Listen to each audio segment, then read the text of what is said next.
Bonjour à tous et bienvenue pour l'épisode numéro 97 du journal de bord. Alors ces derniers temps, je vous parle plus en plus des sujets à proprement parler et ça prend toute la vidéo, ça fait à peu près une dizaine de minutes.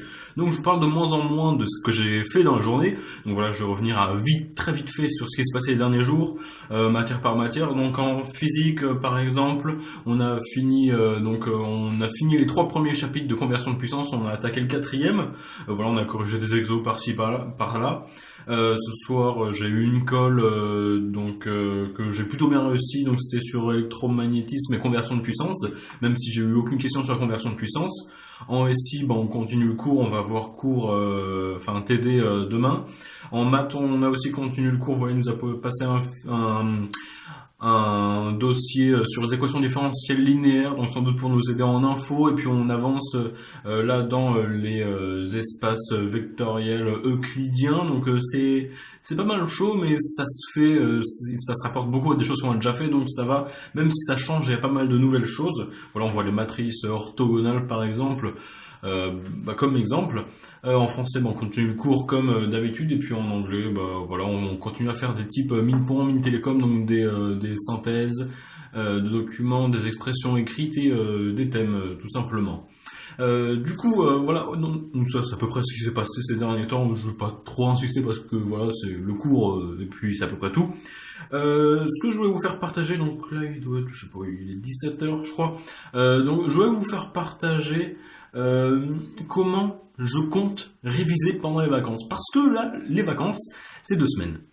Certes, c'est 2 semaines, certes, c'est court, c'est pas assez pour voir depuis le début, en supposant qu'on ait travaillé zéro depuis le début de l'année dernière, c'est pas assez pour faire tout l'ensemble du chapitre, mais je pense qu'il y a moyen de faire pas mal de choses pour revoir et se remémorer de pas mal de choses qu'on aurait oubliées.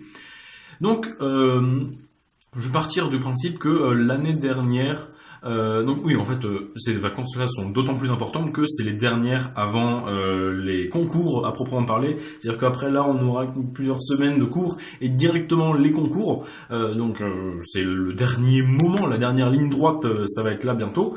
Moi, par exemple, je suis en vacances vendredi là. Donc il y en a, ils sont déjà peut-être en vacances, donc ça peut leur donner des idées de travail, même si là c'est un peu tard si vous éprouvez jeudi. Ou alors peut-être que vous, c'est une semaine encore après. Donc voilà, comme ça aide à peu près tout le monde, je pense. Aussi j'ai un concours blanc à la rentrée, c'est-à-dire la semaine qui arrive, je crois jeudi, vendredi, samedi, on a des épreuves, on a toutes les épreuves de concours blanc. Je crois que c'est les mêmes horaires que les types mine télécom, donc que du 3 heures, sauf en SI 4 heures. Voilà, anglais 1h30 je crois, ou 2 heures, puis voilà, donc il y aura pas mal de choses, donc c'est aussi pour ça qu'il faut pas mal réviser pendant les vacances. Même si évidemment il faudrait travailler depuis le début de l'année. Donc la façon dont je vais procéder pour ces vacances-là, je pense que ça va être de la même façon que j'avais fait l'année dernière, parce que l'année dernière, donc en première année en PCSI, les dernières vacances, les mêmes vacances, non c'était pas exactement les mêmes, parce que là c'est en février, on a les concours après, parce que du coup les vacances d'avril, forcément on les a pas, vu qu'on a les concours en même temps, ou la préparation aux oraux, suivant les concours que tu fais. Donc on n'a pas de vacances d'avril. D'ailleurs, pas énormément de vacances d'été non plus, mais ça c'est une autre histoire. Du coup, on n'a pas de vacances d'avril, et l'année dernière, les dernières vacances avant les vacances d'été, c'était les vacances d'avril dans ce cas-là. Et en fait, à la rentrée des vacances d'avril de l'année dernière, j'avais eu pas mal de temps, je crois, genre 11 semaines, un truc du style bien fat. Le temps c'était vraiment long, surtout à la fin. Et je crois 2 semaines avant la fin, on a eu des sortes d'examens blancs pour nous préparer au concours. Donc voilà, entre la PCSI et la PCSIT, j'étais en PCSIT pour ceux qui veulent te retrouver, ça doit être l'épisode je sais plus combien, une PCSI pas comme les autres je crois. Et donc, en fait, voilà, on avait des épreuves en maths, en physique, en chimie, en NSI, en anglais, en à peu près tout. Et donc voilà, c'était pour nous montrer déjà un aperçu. Et la manière dont j'avais révisé, je trouve qu'elle était vraiment efficace parce que je suis passé premier, entre guillemets, examen blanc de première année que j'avais fait à la moitié de l'année dernière. J'étais arrivé, par exemple, en maths, j'étais arrivé 47e, je crois, sur 70. Donc pas terrible, et tandis que l'épreuve de la fin d'année, je suis arrivé 8ème sur, un peu moins parce qu'ils sont partis, mais 8ème sur 65, et du coup c'est vraiment très efficace, je dois bien l'avouer, Et donc la méthode, voilà, je vous fais pas plus d'attente, je vais vous l'expliquer, c'est tout simple. Ce qu'on avait fait, donc là je sais pas si je vais le refaire avec les mêmes personnes, si je vais le refaire avec des personnes ou si je vais le faire tout seul, mais je vais essayer de m'y tenir parce que je trouve que c'était extrêmement efficace. Ça se déroulait de la manière suivante, bah, tu te lèves à 7h, 7h30, voilà, t'as le temps de manger. À 8h, faut être prêt. À 8h, faut être prêt, faut avoir préparé les sujets la veille. Pourquoi les sujets? Parce que le but, ça va être de prendre des sujets, pas forcément des sujets des concours qui tombent, parce que ça dure très longtemps, mais des sujets type de DS qui tombent dans des grands lycées. Je sais que l'année dernière, on avait fait pas mal de DS avec des potes, des DS qui tombaient, je crois, à Saint-Louis, à Louis-le-Grand, des trucs comme ça, donc bien fac les trucs. Et du coup, ça reprenait tout le programme de première année, donc là, je vais voir si je peux reprendre tout le programme tout court. Et du coup, c'était vraiment pas mal. Et en gros, le matin, de 8h à 11h, pendant 3 heures, on faisait le DS. On était 3 à cette époque-là, on faisait le DS, chacun de notre côté, on essayait de pas trop céder pour vraiment faire comme en condition, même si des fois on bloquait, on se regardait, on était là mec, je sais pas, et puis des fois on cédait, mais vraiment se mettre de plus en condition et de bosser, et au final voilà, reprendre les innovations, non pas du tout les innovations, reprendre les idées qu'on a vues en cours, et on essayait aussi de pas avoir le cours à côté, c'était vraiment utiliser nos méninges. Utiliser le mot méninge en 2019, je crois que c'est fait, je l'utiliserai plus jamais. Du coup, voilà, pendant 3 heures, on avait le sujet et puis on faisait ça. Des fois, on était un peu lent, du coup, on débordait jusqu'à midi. Mais le but, c'était de finir à 11 heures. Ensuite, de 11 heures à midi, on prenait le corrigé. Donc, il fallait être sûr d'avoir le sujet la veille, de l'avoir imprimé sur papier parce que c'est plus pratique, et d'avoir trouvé déjà le corrigé pour être sûr d'avoir un corrigé. Et toutes les questions, une par une, on prenait le corrigé, chacun on prenait nos copies, et on regardait les erreurs qu'on avait faites, comment ne plus les refaire. Du coup, c'était vraiment très éducatif la manière dont on travaillait, parce que on faisait le DS, on faisait forcément quelques erreurs, ou beaucoup, mais on faisait des erreurs, et après on comprenait pourquoi on a fait des erreurs, pourquoi est-ce que c'est des erreurs, et pourquoi et surtout comment ne pas les refaire plus tard. Du coup, ça m'a vraiment pas mal aidé. Ensuite, donc voilà, à midi, on est fini. À midi, tu manges et tout. Tu as, genre après, voilà, tu manges, tu as le temps. Et puis jusqu'à 14h, tu es tranquille. À 14h, ça va voir 14h30. Ensuite, tu essayes de reprendre. Donc là, le matin, c'était DS. Je crois qu'on alternait un jour maths, un jour physique, un jour maths, un jour physique. Donc pour alterner, voilà. Mais surtout maths physique, parce que c'est d'un des gros coef. Et de deux, c'est long et puis ça reprend pas mal de choses parce que voilà, surtout en physique je pense, en physique des fois tu utilises des connaissances qui sont un peu vues en SI et puis en maths aussi, donc il y a un peu tout qui se lie je trouve en prépa, donc c'était pas mal utile. Du coup voilà, on faisait le matin le DS de maths ou physique et puis l'après-midi, donc à partir de 14 ou 15 heures jusqu'à, je crois on essayait de faire jusqu'à 17 heures, donc 3 heures l'après-midi. Cette fois-ci c'était pas des DS, c'était des TD. Donc des TD, c'est-à-dire voilà, tu prends une feuille où il y a plein d'exos. D'ailleurs, c'était pas certains c'était des TD, d'autres c'était des DM. Donc un truc que tu es censé faire en 2 semaines, bah nous on essaie de le faire en 3 heures. C'était compliqué, mais cette fois-ci les TD par contre on essaie de le faire vraiment à plusieurs, de CD entre nous. Du coup, le matin c'était plus un peu perso pour voir se mettre en condition d'examen, et l'après-midi c'était plus voilà pour réfléchir des trucs qui la plupart du temps, les TD, on les faisait sur ce qui allait tomber la veille, pour que ça soit frais le lendemain matin. Ou alors des trucs qui étaient tombés le matin et qu'il fallait changer, modifier, et qu'on se remette, entre guillemets, dans le droit chemin. Du coup, le matin, c'était des DS, enfin des extraits de DS ou de concours. L'après-midi, c'était TD ou des extraits de DM, et du coup, ça nous prenait à peu près 7 heures par jour. Et au final, après, c'était à peu près tout, parce qu'après les TD, soit voilà, après il n'y avait pas forcément que ça. L'après-midi, on faisait des maths, ou on faisait des fois c'était des trucs en anglais qu'on faisait, des fois c'était des trucs, je crois qu'on n'a pas fait en SI, mais ça peut être pas mal là de le faire en SI.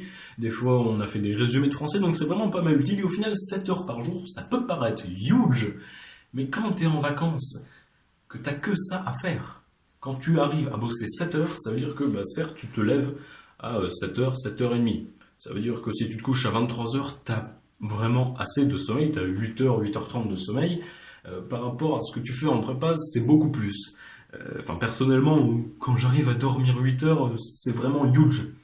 Mais sinon, voilà, t'as pas mal de sommeil, t'en as assez. Voire tu peux te coucher un peu plus tard, un peu plus tôt, tu peux te permettre tout ça. Donc voilà, si tu te couches à 23h, 23h30, tu te lèves à 7h30, déjà t'as une bonne nuit de sommeil, et tu peux rester jusqu'à 23h30. Tu arrives et tout le matin, tu bosses, de 12h à 14h, t'as 2 heures de pause. Donc c'est plus qu'au lycée. Et voilà, ça te permet de changer les idées entre les heures. Jusqu'à 14h, voire 15h, des fois, t'as 3 heures de pause. Ensuite, tu bosses, avec des pauses de temps en temps, tu vois, genre un quart d'heure de pause, un truc du style, et encore, c'est vraiment long, je trouve. Et après, à 17h, tu fais une pause, et là c'est la fin. Ça veut dire que de 17h à 23h30, tu as 5-6 heures pour faire absolument ce que tu veux.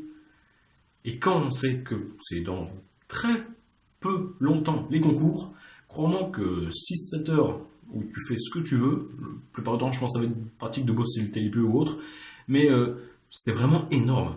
Et surtout, dis-toi que même en ayant ces 6 ou 7 heures à rien, enfin pas à rien faire, mais de libre par jour, avec des bonnes nuits de sommeil, où tu es vraiment frais, et même t'as les week-ends, parce qu'on bossait pas le week-end, du coup on faisait ça du lundi au vendredi, et bien même avec autant de pauses, c'est-à-dire tout le week-end, des bonnes nuits de sommeil, et à peu près 7 à 8 heures de pause par jour, je pense qu'on était facilement parmi les 6 ou 7 de ceux qui travaillaient le plus de toute la classe, parce que se motiver pour bosser 7 heures par jour, tous les jours en vacances, je pense pas qu'il y en ait beaucoup. Donc je pense que c'est ce que je vais faire pendant ces vacances-là, pendant les 2 semaines, donc du lundi au vendredi, 4 heures le matin, et puis 3 ou 4 heures l'après-midi. Je pense que ça peut être un gain énorme en tant que connaissance, en tant que méthode de travail, et puis en tant que voilà, ça permet de réfléchir de notre façon, et puis tu t'entraînes, et puis tu revois des choses. Ah, l'optique, ça me dit quelque chose, la physique quantique, c'est vrai qu'on a vu ça, les lois de Descartes, toi-même tu sais, c'est extrêmement flou personnellement. Donc je pense que ça va être extrêmement bénéfique. Donc si vous cherchez une méthode de travail, si vous pensiez voilà, bosser un peu, mais vous savez pas exactement comment, voilà, je vous la donne, c'est gratuit, me remerciez pas. Voilà. Faites-en ce que vous voulez, mais moi je trouve que c'est extrêmement utile et c'est extrêmement bénéfique. Et pourtant, c'est pas quelque chose que, genre, c'est pas militaire non plus, c'est pas 12 heures par jour, parce que si tu bosses 12 heures par jour, tu peux penser que tu es la personne qui bosse le plus de ta classe, c'est sans doute le cas, mais mec, tu vas pas tenir, hein, parce que bosser toujours 12 heures par jour pendant les vacances, t'as pas de vacances, t'as l'impression que depuis Noël jusqu'au concours, tu n'auras pas eu de pause, et il faut faire une pause. C'est pour ça que 7-8 heures par jour, c'est le minimum, hein, je pense. Et c'est quand même huge. Donc voilà, petite technique pour bosser pendant les vacances, tout en reprenant bien. Voilà, vous pouvez le faire avec des potes, vous pouvez le faire tout seul. Je pense que voilà, pendant les vacances, je vais faire ça. Je vais quand même voir, essayer pour faire des petites vidéos. Mais bon, il me reste encore une semaine pour penser comment je vais organiser tout ça, avec qui je vais le faire, comment. Et tout, ça va prendre du temps, mais ça va se faire. Et donc voilà, si... je vous invite aussi à me rejoindre sur Instagram, des fois je mets des petites stories, c'est sympa, il y a des sondages et tout, donc peut-être que les sujets que je ferai, je vous les partagerai, que ça soit sur Instagram, ou peut-être que de temps en temps je ferai des vidéos où j'expliquerai voilà, un problème que je trouve important, qui peut tomber souvent et que je trouve important qu'on en parle, parce que moi j'étais pas au courant, si je tombe là-dessus pendant ces vacances-là, et que je trouve ça peut être sympa de vous le faire partager. Donc voilà, faites-moi part de vos ressentis, laissez des commentaires, tout ça c'est marrant, tout le monde s'amuse. Et puis voilà, sur ce, je vous dis à la pro. Ah non, j'ai oublié. Oui, je pense, vous savez, c'est l'épisode 97. Ça fait beaucoup, 97 quand même. Je vous annonce que pour l'épisode 100, je vais pas faire une vidéo ultra montée de ouf, il va me prendre des heures. Mais je pense que l'épisode 100, il va pas sortir le soir même, parce que tout simplement, je sors le vendredi, c'est les vacances. Mais je pense qu'il sortira samedi. Ce sera l'épisode 100. Je vais faire un gros bilan de la chaîne. Ce qui s'est passé, ce que j'en ai pensé, ce qui a changé, ce que ça a changé sur moi, qu'est-ce que j'ai fait concrètement, et qu'est-ce que je compte faire, et qu'est-ce qui va se passer plus tard, et ce qui va changer. Donc voilà, je vous en dis pas plus, je vous spoil pas trop, mais la vidéo de l'épisode 100 risque d'être plutôt longue, mais je pense extrêmement intéressante, sans me vanter. Sur ce, je vous dis à la prochaine, à plus.